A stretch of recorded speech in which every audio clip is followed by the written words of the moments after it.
அப்போஸ்தலனாகிய பவுல் தெசலோனிக்கேயருக்கு எழுதின முதலாம் நிருபம் 1ஆம் அதிகாரம். பவுலும் சில்வானும் தீமத்தேயுவும் பிதாவாகிய தேவனுக்குள்ளும் கர்த்தராகிய இயேசு கிறிஸ்துவுக்குள்ளும் இருக்கிற தெசலோனிக்கேயர் சபைக்கு எழுதுகிறதாவது: நம்முடைய பிதாவாகிய தேவனாலும் கர்த்தராகிய இயேசு கிறிஸ்துவினாலும் உங்களுக்கு கிருபையும் சமாதானமும் உண்டாவதாக.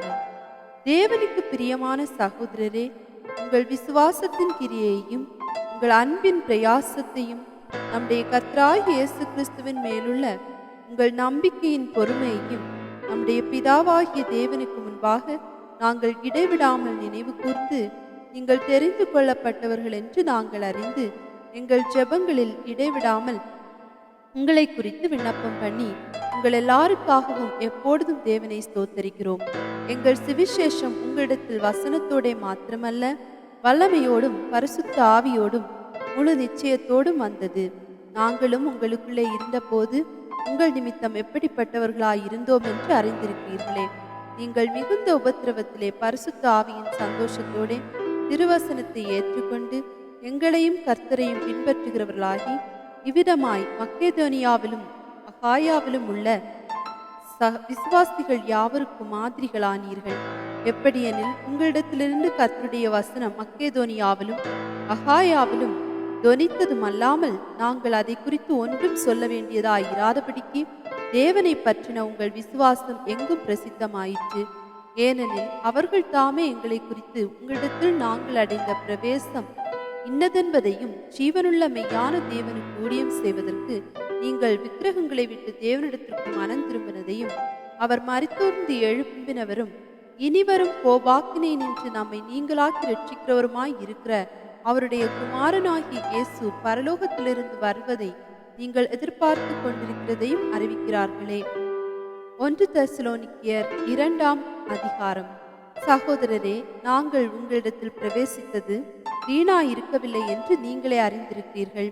உங்களுக்கு தெரிந்திருக்கிறபடி முன்னே பிலிப்பி பட்டணத்திலே நாங்கள் பாடுபட்டு நிந்தை அடைந்திருந்தும் வெகு போராட்டத்தோட தேவனுடைய சுவிசேஷத்தை உங்களுக்கு சொல்லும்படி நம்முடைய தேவனுக்குள் தைரியம் கொண்டிருந்தோம். எங்கள் போதகம் வஞ்சகத்தினாலும் துராசையினாலும் உண்டாகவில்லை, அது கபடமுள்ளதாயும் இருக்கவில்லை. சுவிசேஷத்தை எங்களிடத்தில் ஒப்புவிக்கத்தக்கதாய் தேவன் எங்களை உத்தமர் என்று எண்ணினபடியே நாங்கள் மனுஷருக்கு அல்ல, எங்கள் இருதயங்களை சோதித்தருகிற தேவனுக்கே பிரியமுண்டாக பேசுகிறோம். உங்களுக்கு தெரிந்திருக்கிறபடி நாங்கள் ஒரு காலம் இச்சகமான வசனங்களை சொல்லவும் இல்லை, பொருளாசை உள்ளவர்களாய் மாயம் பண்ணவும் இல்லை. தேவனே சாட்சி, நாங்கள் கிறிஸ்துவின் அப்போஸ்தலராக உங்களுக்கு பாரமாய் இருக்க கூடியவர்களானாலும், உங்களிடத்திலாவது மற்றவர்களிடத்திலாவது மனுஷரால் வரும் மகிமையை நாங்கள் கேட்கவில்லை. உங்களிடத்தில் பட்சமாய் நடந்து கொண்டோம். பால் கொடுக்கிற தாயானவள் தன் பிள்ளைகளை காப்பாற்றுகிறது போல நாங்கள் உங்கள் மேல் வாஞ்சியாயிருந்து தேவனுடைய சுவிசேஷத்தை உங்களுக்கு கொடுத்ததும் அல்லாமல், நீங்கள் எங்களுக்கு பிரியமானவர்களானபடியினாலே எங்கள் ஜீவனையும் உங்களுக்கு கொடுக்க மனதாயிருந்தோம். சகோதரரே, நாங்கள் பட்ட பிரயாசமும் வருத்தமும் உங்களுக்கு ஞாபகமாயிருக்கும். உங்களில் ஒருவனுக்கும் பாரமாயிராதபடிக்கு இரவும் பகலும் நாங்கள் வேலை செய்து தேவனுடைய சுவிசேஷத்தை உங்களிடத்தில் பிரசங்கித்தோம்.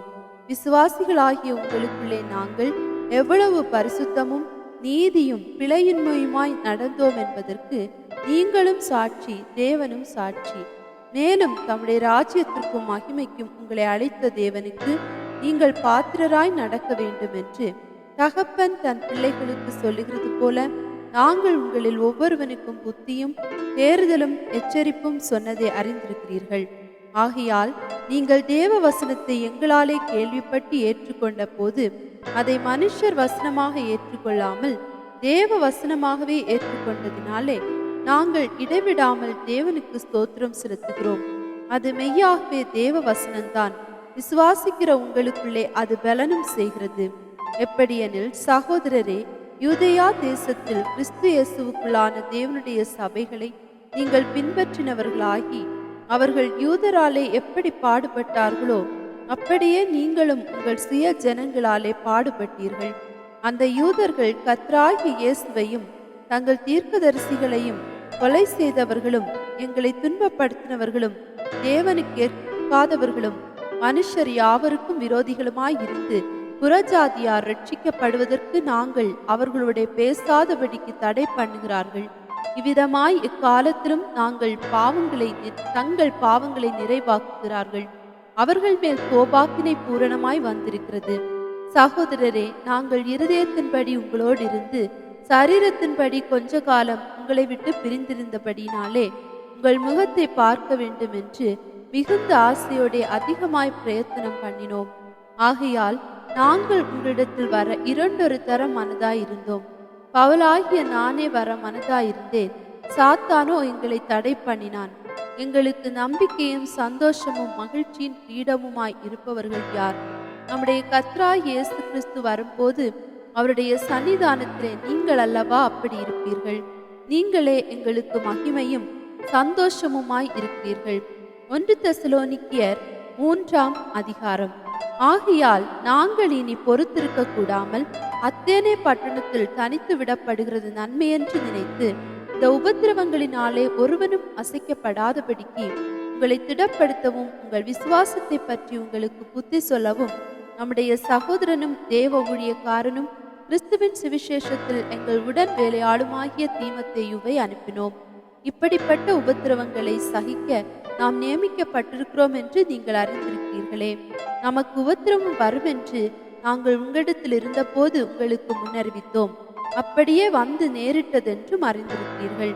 ஆகையால் நான் இனி பொறுத்திருக்க கூடாமல் எங்கள் வேலை வீணாய் போகத்தக்கதாக சோதனைக்காரன் உங்களை சோதனைக்குட்படுத்தினதோ உண்டோவென்று உங்கள் விசுவாசத்தை அறியும்படிக்கு அவனை அனுப்பினேன். இப்பொழுது தீமோத்தேயு உங்களிடத்திலிருந்து எங்களிடத்தில் வந்து உங்கள் விசுவாசத்தையும் அன்பையும் குறித்தும் நீங்கள் எப்பொழுதும் எங்களை பட்சமாய் நினைத்து கொண்டு நாங்கள் உங்களை காண வாஞ்சியாய் இருக்கிறது போல நீங்களும் எங்களை காண வாஞ்சியாய் இருக்கிறீர்கள் என்பதை குறித்தும் எங்களுக்கு நற்செய்தி சொன்னதினாலே, சகோதரரே, எங்களுக்கு நேரிட்ட எல்லா இக்கட்டிலும் உபத்திரவத்திலும் உங்கள் விசுவாசத்தினாலே உங்களை குறித்து ஆறுதல் அடைந்தோம். நீங்கள் கர்த்தருக்குள் நிலைத்திருந்தால் நாங்கள் பிழைத்திருப்போம்.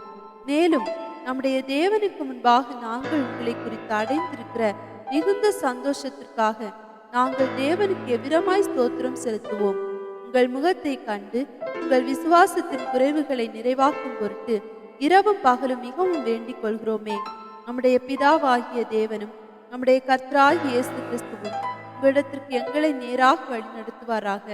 நாங்கள் உங்களிடத்தில் வைத்திருக்கிற அன்பு கொப்பாய் நீங்களும் ஒருவரிடத்தில் ஒருவர் வைக்கும் அன்பிலும் மற்றெல்லா மனுஷரிடத்தில் வைக்கும் அன்பிலும் கர்த்தர் உங்களை பெருகவும் நிலை தோங்கவும் செய்து இவ்விதமாய் நம்முடைய கர்த்தராகிய இயேசு கிறிஸ்து நம்முடைய பரிசுத்தவான்கள் அனைவரோடும் கூட வரும்போது நீங்கள் நம்முடைய பிதாவாகிய தேவனுக்கு முன்பாக பிழையற்ற பரிசுத்தம் உள்ளவர்களாய் இருக்கும்படி உங்கள் இருதயங்களை ஸ்திரப்படுத்துவாராக.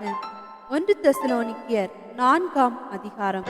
அன்றியும் சகோதரரே, நீங்கள் இன்னின்ன பிரகாரமாய் நடக்கவும் தேவனுக்கு பிரியமாய் இருக்கவும் வேண்டுமென்று நீங்கள் எங்களால் கேட்டு ஏற்றுக்கொண்டபடியே அதிகமாய் தேரும்படிக்கு கர்த்தராகிய இயேசுவுக்குள் உங்களை வேண்டிக் கொண்டு புத்தி சொல்லுகிறேன். கர்த்தராகிய இயேசுவினாலே நாங்கள் உங்களுக்கு கொடுத்த கட்டளைகளை அறிந்திருக்கிறீர்களே. நீங்கள் பரிசுத்தம் உள்ளவர்களாக வேண்டும் என்பதே தேவனுடைய சித்தமாய் இருக்கிறது. அந்தபடி நீங்கள் வேசி மார்க்கத்தை விலகியிருந்து தேவனை அறியாத அஞ்ஞானிகளைப் போல மோக இச்சைக்குட்படாமல் உங்களில் அவனவன் தன் சரீர பாண்டத்தை பரிசுத்தமாயும் கனமாயும் ஆண்டு கொள்ளும்படி அறிந்து இந்த விஷயத்தில் ஒருவனும் மீறாமலும் தன் சகோதரனை வஞ்சியாமலும் இருக்க வேண்டும். முன்னமே நாங்கள் உங்களுக்கு சொல்லி சாட்சியாக எச்சரித்தபடியே இப்படிப்பட்ட விஷயங்களை எல்லாவற்றையும் குறித்து கர்த்தர் நீதியை சரி கட்டுகிறவராய் இருக்கிறார். தேவன் நம்மை அசுத்தத்திற்கல்ல பரிசுத்தத்திற்கே அழைத்திருக்கிறார். ஆகையால் அசட்டை பண்ணுகிறவன் மனுஷரை அல்ல, தமது பரிசுத்த ஆவியை நமக்கு தந்தருளின தேவனையே அசட்டை பண்ணுகிறான். சகோதர சிநேகத்தை குறித்து நான் உங்களுக்கு எழுத வேண்டுவதில்லை. நீங்கள் ஒருவரிலொருவர் அன்பாய் இருக்கும்படிக்கு தேவனால் போதிக்கப்பட்டவர்களாய் இருக்கிறீர்களே. அந்தபடி நீங்கள் மக்கெதோனியா நாடெங்கும் உள்ள சகோதரர் எல்லாருக்கும் செய்து வருகிறீர்கள். சகோதரரே, அன்பிலே நீங்கள் இன்னும் அதிகமாய் பெருகவும், புறம்பே இருக்கிறவர்களை பற்றி யோக்கியமாய் நடந்து ஒன்றிலும் உங்களுக்கு குறைவில்லாதிருக்கும்படிக்கு நாங்கள் உங்களுக்கு கட்டளையிட்டபடியே அமைதல் உள்ளவர்களாய் இருக்கும்படி நாடவும், உங்கள் சொந்த அலுவல்களை பார்க்கவும், உங்கள் சொந்த கைகளினாலே வேலை செய்யவும் வேண்டும் என்று உங்களுக்கு புத்தி சொல்லுகிறோம். அன்றியும் சகோதரரே, நித்திரை அடைந்தவர்களின் நிமித்தம் நீங்கள் நம்பிக்கை அற்றவர்களான மற்றவர்களை போல துக்கித்து அறிவில்லாதிருக்க எனக்கு மனதில்லை. இயேசுவானவர் மரித்து பின்பு எழுந்திருந்தார் என்று விசுவாசிக்கிறோமே, அப்படியே இயேசுவுக்குள் நித்திரை அடைந்தவர்களையும் தேவன் அவரோட கூட கொண்டு வருவார். கர்த்தருடைய வார்த்தையை முன்னிட்டு நாங்கள் உங்களுக்கு சொல்லுகிறதாவது, கர்த்தருடைய வருகை மட்டும் உயிரோடு இருக்கும் நாம் நித்திரை அடைந்தவர்களுக்கு முந்திக் கொள்வதில்லை. ஏனெனில் கர்த்தர் தாமே ஆரவாரத்தோடும் பிரதான தூதனுடைய சத்தத்தோடும் தேவ எக்காலத்தோடும் வானத்திலிருந்து இறங்கி வருவார். அப்பொழுது கிறிஸ்துவுக்குள் மரித்தவர்கள் முதலாவது எழுந்திருப்பார்கள். பின்பு உயிரோடு இருக்கும் நாமும் கர்த்தருக்கு எதிர்கொண்டு போக மேகங்கள் மேல் அவர்களோட கூட ஆகாயத்தில் எடுத்துக் கொள்ளப்பட்டு இவ்விதமாய் எப்பொழுதும் கர்த்தருடனே கூட இருப்போம். ஆகையால் இந்த வார்த்தைகளினாலே நீங்கள் ஒருவரை ஒருவர் தேற்றுங்கள். 1 தெசலோனிக்கேயர் 5ஆம் அதிகாரம். சகோதரரே, இவைகள் நடக்கும் காலங்களையும் சமயங்களையும் குறித்து உங்களுக்கு எழுத வேண்டுவதில்லை. இரவிலே திருடன் வருகிற விதமாய் கர்த்தருடைய நாள் வரும் என்று நீங்களே நன்றாய் அறிந்திருக்கிறீர்கள். சமாதானமும் சௌக்கியமும் உண்டென்று அவர்கள் சொல்லும் போது கர்ப்பவதியானவளுக்கு வேதனை வருகிறது போல அழிவு சடுதியாய் அவர்கள் மேல் வரும். அவர்கள் நாம் தப்பி போவதில்லை. சகோதரரே, அந்த நாள் திருடனை போல உங்களை பிடித்து கொள்ளத்தக்கதாக நீங்கள் அந்தகாரத்தில் இருக்கிறவர்கள் அல்லவே. நீங்கள் எல்லாரும் வெளிச்சத்தின் பிள்ளைகளும் பகலின் பிள்ளைகளுமாயிருக்கிறீர்கள். நாம் இரவுக்கும் இருளுக்கும் உள்ளானவர்கள் அல்லவே. ஆகையால் மற்றவர்கள் தூங்குகிறது போல நாம் தூங்காமல் விழித்து கொண்டு தெளிந்தவர்களாயிருக்க கடவோம். தூங்குகிறவர்கள் ராத்திரியிலே தூங்குவார்கள், வெறி கொள்ளுகிறவர்கள் ராத்திரியிலே வெறி கொள்ளுவார்கள். பகலுக்குரியவர்களாகிய நாமோ தெளிந்தவர்களாயிருந்து விசுவாசம், அன்பு என்னும் மார்க்க வசத்தையும் இரட்சிப்பின் நம்பிக்கை என்னும் தலைச்சீராவையும் தரித்து கொண்டிருக்க கடவோம். தேவன் நம்மை கோபாக்கினைக்கென்று நியமிக்காமல் நம்முடைய கர்த்தராகிய இயேசு கிறிஸ்து மூலமாய் இரட்சிப்படைவதற்கென்று நியமித்தார். நாம் விழித்திருப்பவர்களானாலும் நித்திரை அடைந்தவர்களானாலும் தம்முடனே கூட நாம் ஏகமாய் பிழைத்திருக்கும்படி அவர் நமக்காக மரித்தாரே. ஆகையால் நீங்கள் செய்து வருகிறபடியே ஒருவரை ஒருவர் தேற்றி ஒருவருக்கொருவர் பக்தி விருத்தி உண்டாகும்படி செய்யுங்கள். அன்றியும் சகோதரரே, உங்களுக்குள்ளே பிரயாசப்பட்டு கர்த்தருக்குள் உங்களை விசாரணை செய்கிறவர்களாயிருந்து உங்களுக்கு புத்தி சொல்லுகிறவர்களை நீங்கள் மதித்து அவர்களுடைய கிரியைகளின் நிமித்தம் அவர்களை மிகவும் அன்பாய் எண்ணிக்கொள்ளும்படி உங்களை வேண்டிக் கொள்கிறோம். உங்களுக்குள்ளே சமாதானமாய் இருங்கள். மேலும் சகோதரரே, நாங்கள் உங்களுக்கு போதிக்கிறது என்னவென்றால், ஒழுங்கில்லாதவர்களுக்கு புத்தி சொல்லுங்கள், திடரற்றவர்களை தேற்றுங்கள், பலவீனரை தாங்குங்கள், எல்லாரிடத்திலும் நீடிய சாந்தமாய் இருங்கள். ஒருவனும் மற்றொருவன் செய்யும் தீமைக்கு தீமை செய்யாதபடி பாருங்கள். உங்களுக்குள்ளும் மற்ற யாவருக்குள்ளும் எப்பொழுதும் நன்மை செய்ய நாடுங்கள். எப்பொழுதும் சந்தோஷமாய் இருங்கள். இடைவிடாமல் ஜெபம் பண்ணுங்கள். எல்லாவற்றிலேயும் ஸ்தோத்திரம் செய்யுங்கள். அப்படி செய்வதே கிறிஸ்து இயேசுவுக்குள் உங்களை குறித்து தேவனுடைய சித்தமாய் இருக்கிறது. ஆவியை அவித்து போடாதிருங்கள். தீர்க்க தரிசனங்களை அற்பமாய் எண்ணாதிருங்கள். எல்லாவற்றையும் சோதித்து பார்த்து நலமானதை பிடித்து கொள்ளுங்கள். பொல்லாங்காய் தோன்றுகிற எல்லாவற்றையும் விட்டு விலகுங்கள். சமாதானத்தின் தேவன் தாமே உங்களை முற்றிலும் பரிசுத்தமாக்குவாராக. உங்கள் ஆவி, ஆத்தும, சரீரம் முழுவதையும் நம்முடைய கர்த்தராகிய இயேசு கிறிஸ்து வரும்போது குற்றமற்றதாய் இருக்கும்படி காக்கப்படுவதாக. உங்களை அழைக்கிறவர் உண்மை உள்ளவர், அவர் அப்படியே செய்வார். சகோதரரே, எங்களுக்காக வேண்டிக் கொள்ளுங்கள். சகோதரர் எல்லாரையும் பரிசுத்த முத்தத்தோட வாழ்த்துங்கள். இந்த நிருபம் பரிசுத்தமான சகோதரர் யாவருக்கும் வாசிக்கப்படும்படி செய்ய வேண்டும் என்று கர்த்தர் பேரில் ஆணையிட்டு உங்களுக்கு சொல்லுகிறேன். நம்முடைய கர்த்தராகிய இயேசு கிறிஸ்துவனுடைய கிருபை உங்களுடனே கூட இருப்பதாக. ஆமேன்.